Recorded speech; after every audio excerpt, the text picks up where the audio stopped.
Hi, I'm Max Rodriguez, publisher of QBR, the Black Book Review, and founder of the Harlem Book Fair. Today, we're speaking with Glenn Parris, a contributing writer to a soon-to-be released book, Black Panther, Tales of Wakanda. It's a edited compilation of short stories by Jesse J. Holland. Uh, we know the movie, and now there's the book, but there's more. Welcome, Glenn. Thank you, everybody, and happy Juneteenth to your audience. Very good. Happy Juneteenth, indeed. So before we know what we know, Tales of Wakanda, we know Black Panther. Tell us about the writing, the history writing of Glenn Parris. This book, this compilation, comes with some heavy hitters: Nikki Giovanni, Tanana Reed-Dew, Cherie Thomas, quite a number of them. So how did you come to find yourself in such august company? I got lucky is what happened. I was actually a moderator on a panel with Jesse Hollins. And at the end of the panel, he made a comment that he was planning on doing an anthology about the Black Panther. And I immediately reacted. It was a gut reaction, all reflex. Can I get in on that? Can I submit something? He was gracious enough in front of the whole audience that he just announced this to say, yeah, sure, send me a submission. I don't think that he thought I would do it. That's very good. That's exciting. And so how long was the process? Tell us about, so that's a great segue. Your story, The Underside of Darkness, was one of those selected. It's a magnificently written story. It's exciting. It's suspenseful. It's well written. It's engaging. How did you come to choose? Yeah, you're welcome. You wrote it. You're welcome. How did you come to? Was it newly written? Did you create it from the opportunity, or did you sort of have it in your pocket all along? No, that was fresh off the block. The moment he nodded his head yes, I started thinking about what I could do to write a short story. I wrote mostly long fiction, to write a short story that would fit into a compilation of Black Panther short stories. Very good. So again, tell us about your history of writing. Okay. Well, I've been writing for about 25 years. I took a long break from it and then began writing medical mysteries. So I have a medical mystery series called The Mystery Doc that has one novel length story in it, and the other is pending publication. But the science fiction part of my history goes way back to the mid-1990s when I began writing science fiction and meeting science fiction authors and going to science fiction conventions and beginning to look at science fiction, short stories, novels, movies, television programs with a bit more critical eye. And I began to write more about science fiction or speculative fiction with an eye towards our own history and our own background. Okay, so tell us then about science fiction, because there was a time when we knew that whenever there was someone Black in a science fiction movie, he or she would be the first one to die. So that changed, I think, with I think it was Arthur Clarke's Childhood End, where the last person standing is a Black man. And so that was groundbreaking. It was for me. I'm a science fiction writer myself.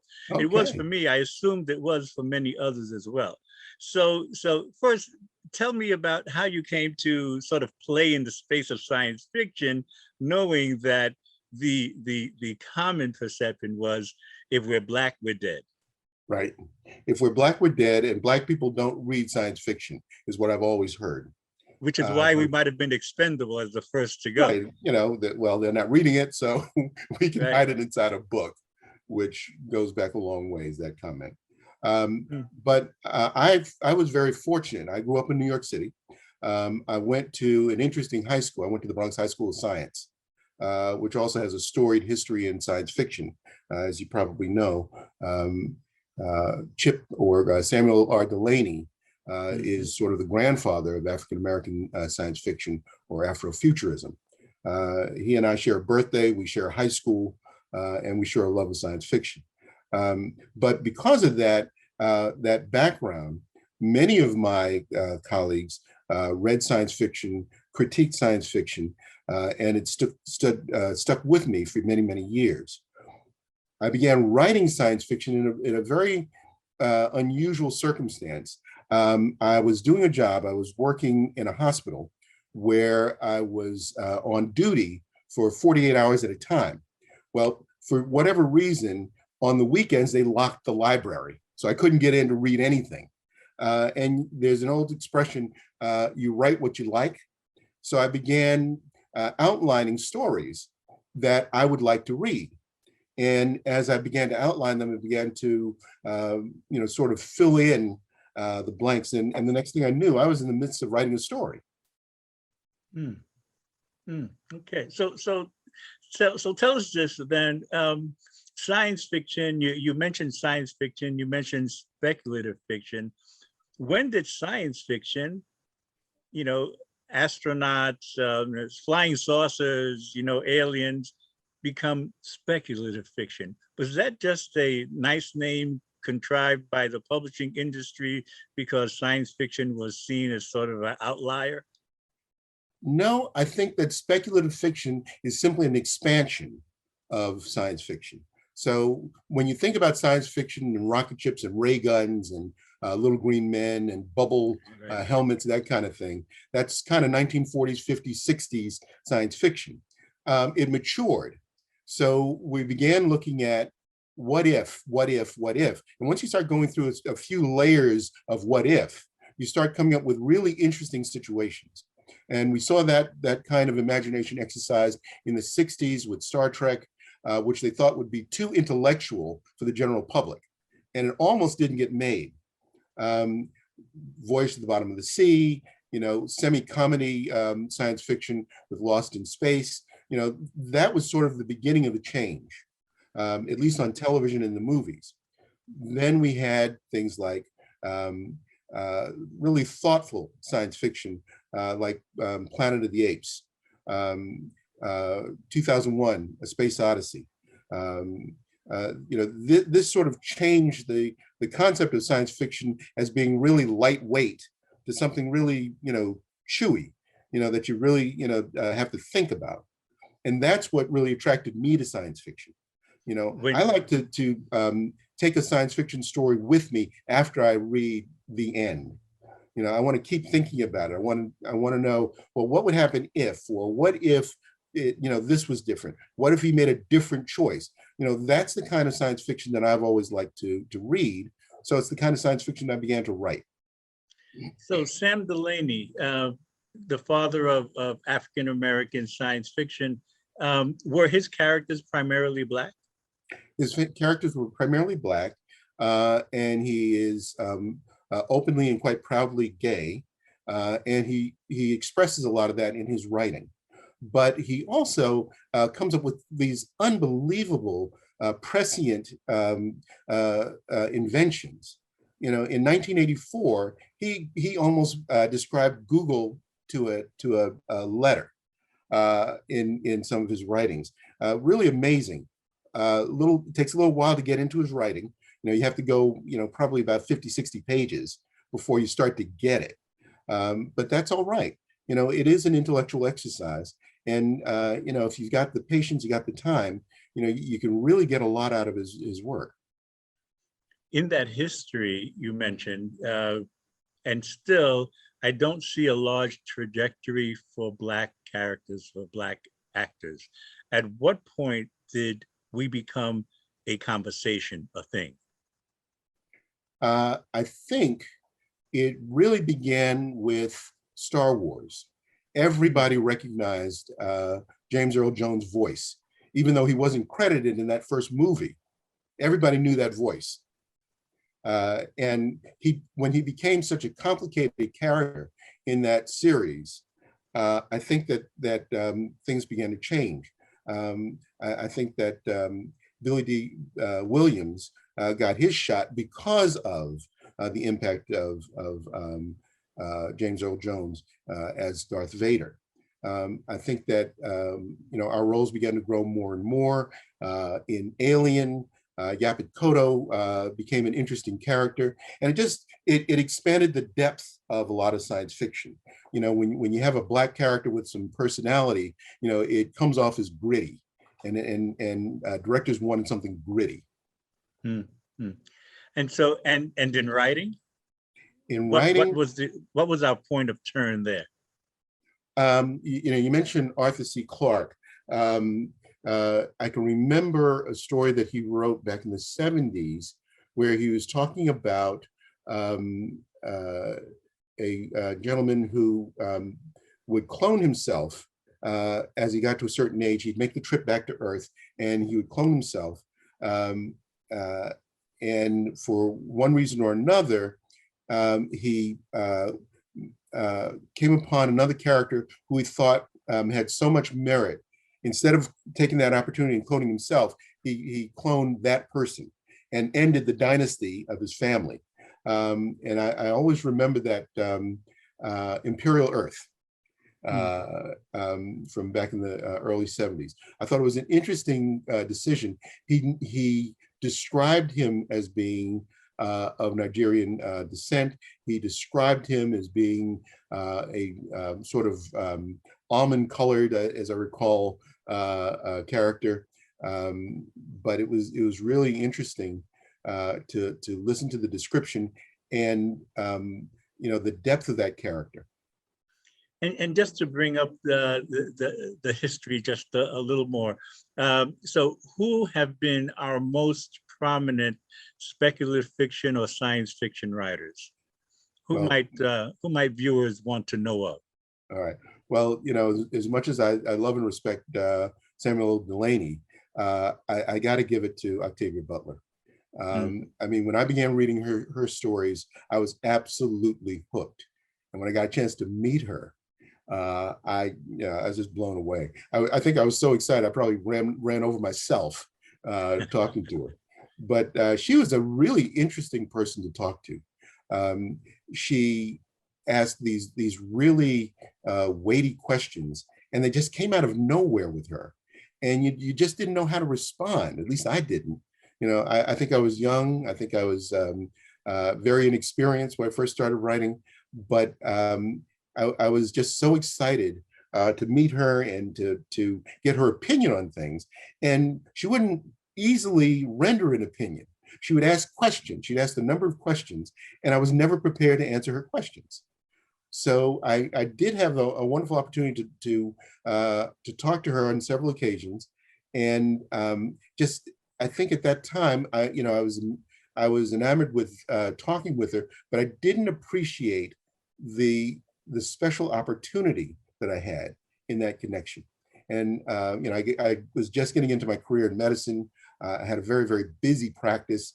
It encompassed my evenings, my weekends, and then I had two children that I was raising. Although my wife would argue, say, "What'd you do?" But, of course, and she'd probably be right. But yes, of course, it took a lot of time, and for that reason, for about 10, 15 years, I almost gave up writing. Mm-hmm. And now we have Black Panther and the Tales of Wakanda. Yes. We were all surprised and pleased by the representation, by the images, by the idea. So tell us a little about your story and the framework, the surrounding framework for your story. Tell us about the underside of darkness. Again, I think that I was bowled over by Ryan Coogler's Black Panther movie as much as anybody else was. But what I noticed was the effect that it had on society. And I mean, greater society. Physicians tend to be fairly conservative, particularly older physicians. I belong to a number of medical societies and medical groups.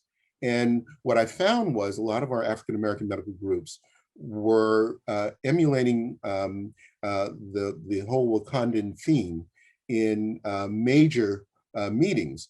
And that's never been done before. I mean, they barely acknowledged, Blacks in science fiction. To have a Wakanda themed medical meeting, state medical meeting, was unheard of. But What does I'm sorry, what does a Wakanda theme medical meeting look like? Well, we talk about Black excellence. We talk about physicians who are trailblazers in their fields. Most of our luminaries were dressed in kente cloth, tuxedos. Many of the women were wearing traditional headdresses. The tables were decked in Wakanda themed accoutrements. It was something that you just never see. And I just Wow. looked around and took it all in and just kind of nodded. This is a phenomenon. This wasn't a movie. And when I got the opportunity to write a short story, I didn't even wait for the guidelines. I just started writing. And when I did start writing, a lot of things came to the surface. My favorite part of the movie is one of those last scenes between Chadwick Boseman and Michael B. Jordan, where he's mortally wounded and he says, why should I let you heal me only to put me in prison? Bury me in the ocean, like my ancestors did, because they knew that death was better than bondage. And, that got me thinking about a superpower that has as much influence, military power, technical know-how, and that extended history that Wakanda had. And I said, if such a country existed, how would the institution of slavery ever have come about? Why couldn't they have stopped it? And I had to address that in the story, and I did. They saw it coming. They saw the West growing by leaps and bounds, and they made a conscious decision that they would allow their war dogs to be captured and infiltrate the West along with the slaves to help guide the West away from world-ending decisions. Interesting. And in the story, I talk about a lot of the near misses that Wakanda kind of steered us away from in terms of nuclear power, spoiling the environment, and a lot of things that might have come up sooner in Western culture that didn't really, sort of hit the fan, if we may, until much later in the 20th century and 21st century. So I credit them with sort of steering the culture that way, but at the same time having to maintain this sort of détente or this truce treaty with Atlantis that has almost comparable technological advances. The way that the United States keeps this balance with Russia and China, in this day and age. And then at the same time having to remain secret from the world. That's quite a trick. I mean, we do what we do, but we do it in the open. And as my nephew who's in the military often says, our power gives us license to roam. And American forces can be projected everywhere. Well, Wakanda has to be projected everywhere, but in secret. That's quite a trick. That is quite a trick. So what do you think, or maybe I'm just making this up, so what is the hidden message? Is there a hidden message in the story of Wakanda? Yeah, the hidden message is, what if we were never stymied by slavery? The number of discoveries that we do know about from African-American expatriates, be they slaves or explorers or whatever, just a few of those brilliant developments, inventions, discoveries. What if we didn't have anything hindering us? What if we could actually get into any school that we wanted to? What if we could develop a laboratory to explore new scientific developments. What if we had the resources that others had and really reached to our limits? That's Wakanda, and that's what we want our children to see and reach for. I hear and I love, frankly, your language. You didn't say, enslaved Africans. You said African expatriates. Now that's an interesting use of language and a redefinition of the enslaved experience, not enslaved Africans, but African expatriates. You know, taking in the reality of the enslavement experience, but not defining oneself by that. Right.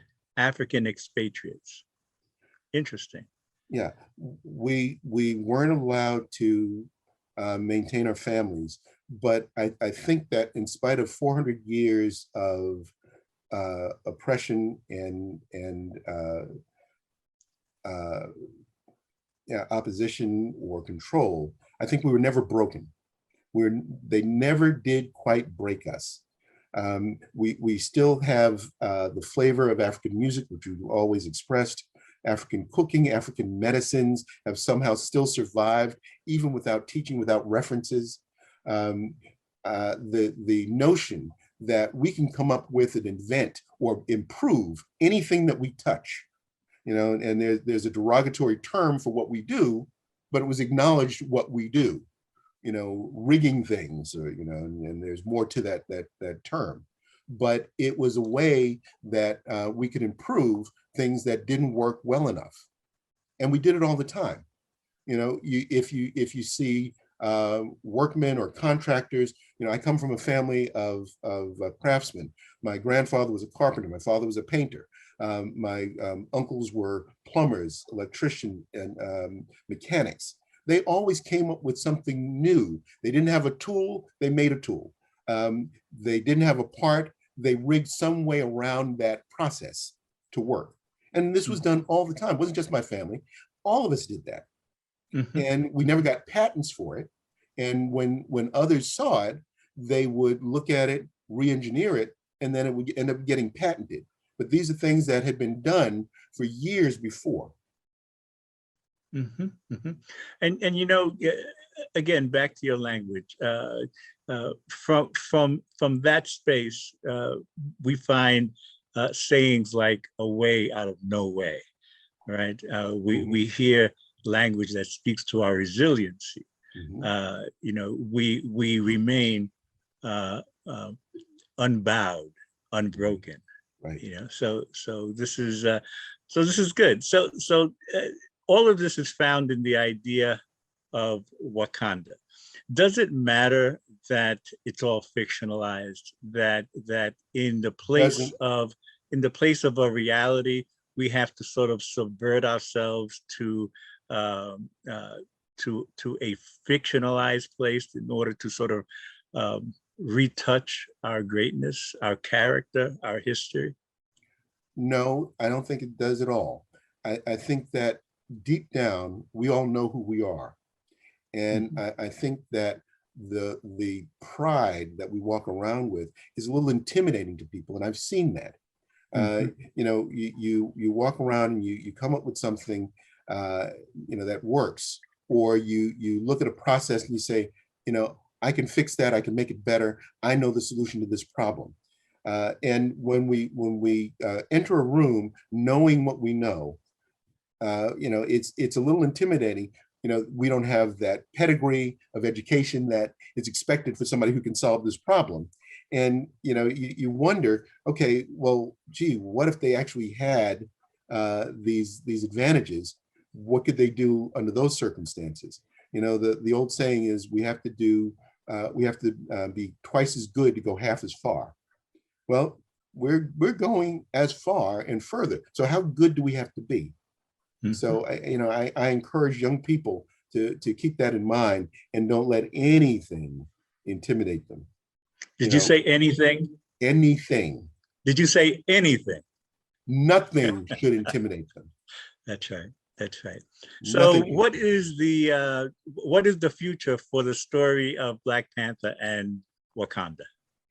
Well, interestingly enough, and again, I wrote the story before I got any of the guidelines for this anthology, and my story encompasses the relationship, an adversarial relationship between Wakanda and Atlantis, and it implicates the Submariner, not by name of Namor, but maybe the Submariner as the Atlantean emperor or line of emperors.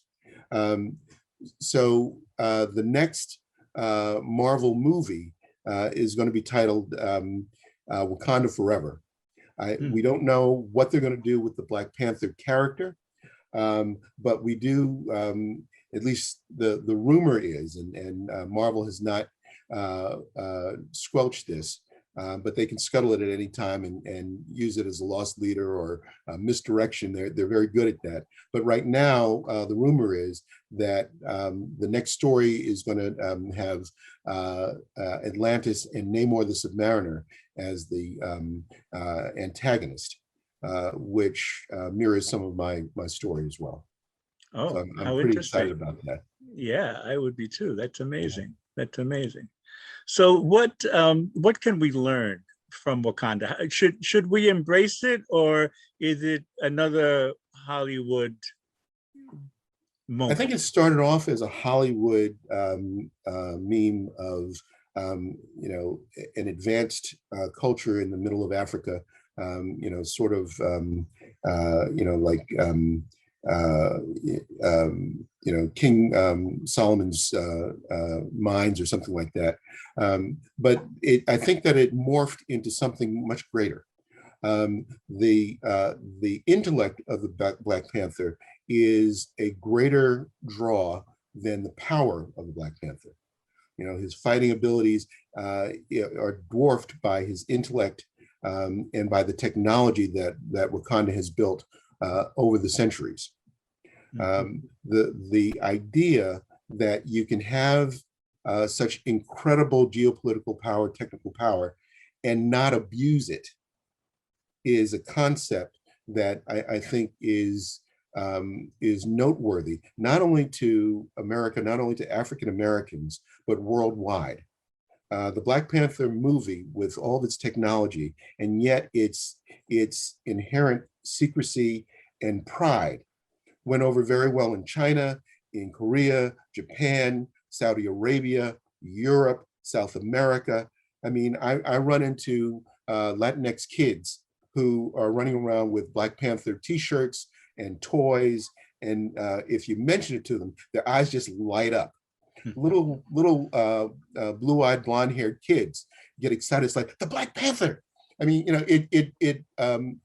it defies any kind of ethnic containment, and that's what we should be aspiring to. And it hit me. I was reading the book Cast: The Origin of Our Discontent. It's on Oprah's book list, and there was one passage in the book that really struck with me. The author was commenting to a West African journalist, how badly Black people were portrayed around the world. And the African journalist said to her, "There are no Black people in Africa." And it jolted me out of the story. I said, "What do you mean there are no Black people in Africa?" They says, "No. In Africa, we have Fulani, we have Igbo, we have Yoruba, Ashanti, okay, Watusi, Tutsi. We have different ethnicities, but we see that everybody's Black. That's immaterial. Your heritage is based on your family lineage, your national lineage, not on your color. This is an invention of the 18th and 19th century." This is good. There are two things that I'd like to say quickly, and one is you remind me of a short story in Walter Mosley's latest anthology of short stories. And in one story, uh, the protagonist poses that he is not Black. Um, and it's posed to his surroundings, to the people who surround him, not as a negation of himself, but I am not Black. What are you going to do now? How do you see me now? Mhm. Who will I be for you now? Right. And the attendant to that is that I've always thought that that is our strength, far beyond all that we do. We carry a universal sense of morality that everyone acknowledges and admires. So, and that's what I see as, that's what Wakanda holds for me.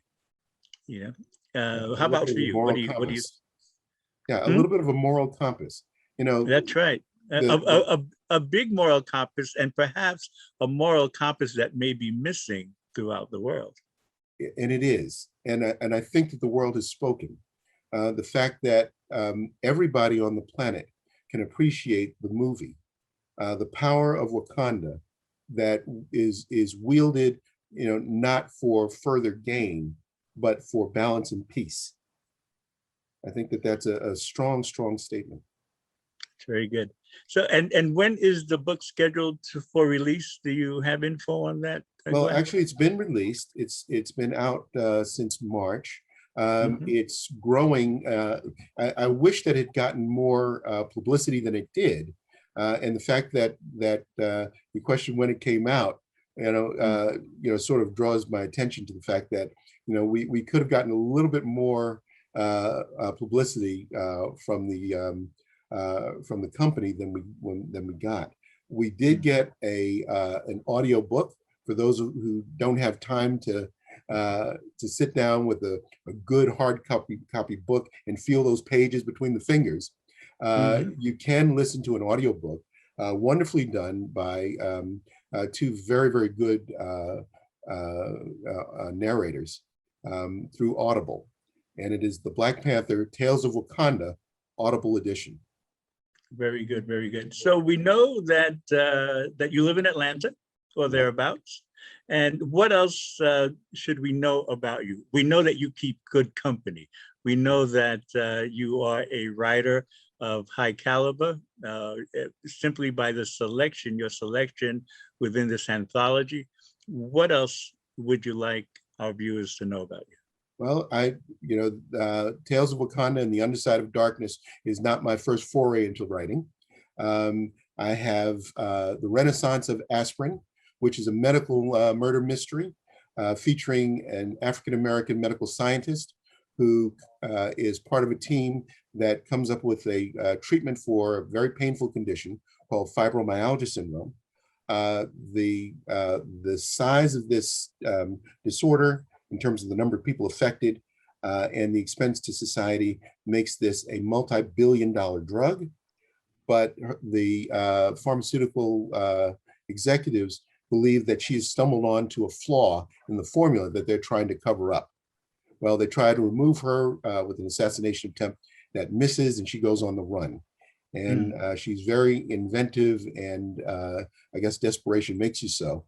And she runs to Atlanta, my hometown. And she gets entangled with a medical resident who falls for her and helps keep her out of danger. And between the two of them, they find a way through this treacherous maze of medical rep assassins and mercenaries to get to the end of the story. Sounds like a made-for-movie book. From your lips to God's ears. Indeed, indeed. So My thank you. my current book is Dragon's Heir, which is going to be republished by Outland Entertainment this year, I believe. And that too is about interesting. It's an allegory of people who originated here on Earth, but long before mammals evolved. Their origins are of dinosaurs. As it turns out, they look a lot like you and I, but they're not human. And they come back to Earth expecting to find a barren world, and they find a world filled with mammals that have evolved to look like them. Hmm. And curiosity killed the cat. It also got the e-flu into trouble. So that's going to be a fun story to follow, I think. And what's the title of that one? The title of that is Dragon's Heir, the e-flu Legacy, coming out later this year. Very good. Glenn, thank you so much for a moment with us. Thank you for joining us today. Thank you for your work, for the body of your work and all that which brought you to your contribution to Black Panther Tales of Wakanda. Thank you so much. Thank you so much, Max, for having me. And thanks to your audience for putting up with me for a few minutes today. It was our pleasure, I'm sure. Speaking for our audience, we loved it. Thank you. Have a great weekend. Rodriguez. And happy Father's Day. Thank you. Same to you. And to Thank you. all of you other fathers out there, honor your wives, honor your women, indeed. I'm Max Rodriguez, publisher of QBR, the Black Book Review, and founder of the Harlem Book Fair. You've been listening to Glenn Parris, contributing writer to Black Panther Tales of Wakanda. Thank you so much. And we'll see you at the next book. Thanks so much. Thank you much.